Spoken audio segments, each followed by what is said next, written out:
Alright, I'm going to be tying a dubbed inchworm.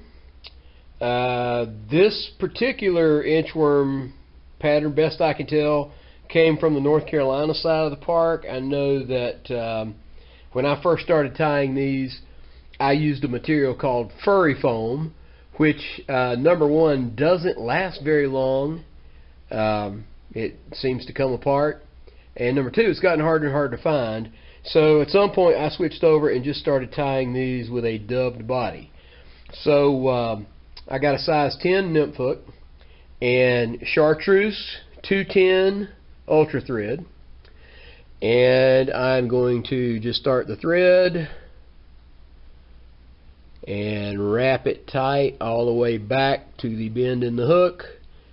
If this were going to be weighted, I would have either used some very light weighted wire to wrap the shank before I wrapped the thread over, or you could also use heavier gauge wire and cut a couple of strips long ways about the length of the hook shank, place them parallel and then tie them in, but this one is not going to be weighted.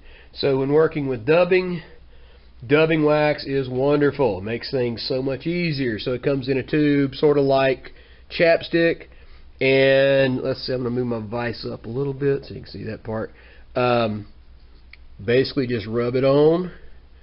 Notice I'm working with about 2, maybe 3 inches of thread. That's it. The dubbing for this is hairline fluorescent lime green. So basically rabbit fur dyed green. It has some guard hairs in it, which will make it, they'll stick out and make it look buggy. So I've got a pinch, not very much, and it's easier just to do a little bit at a time. You end up with a better looking dubbed body. So I'm just going to wrap the thread until I get the dubbing started. And doesn't necessarily have to be a tapered body. It can be pretty uniform width all the way down. In the summer, especially late July on into August, I will use this quite a bit. It works on stock trout, it works on wild trout. The moth larvae that we call inchworms will be hanging from threads from trees, and they are bright green.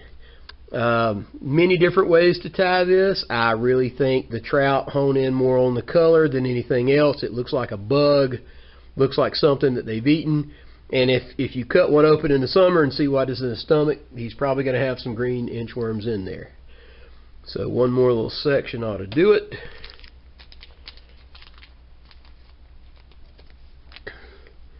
And notice I'm not doing the fur too thick. I'm sort of spreading it the length of the thread and then twisting it on so it's tight.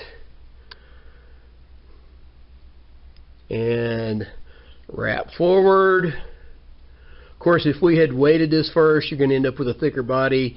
The fish don't really care on this one. So basically, once you have the body wrapped, and if you want to make it thicker, you could just by adding more dubbing. It's going to be buggier.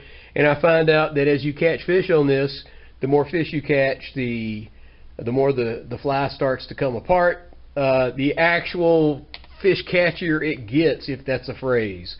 It starts to look even more buggy. So we're going to whip finish, hook, pull it over the indention, and then pivot to make the number 4. And then wrap the thread over itself to form the head. Pop it off the dent. Pull the slack out with your left hand. Pull the hook out. And cut thread.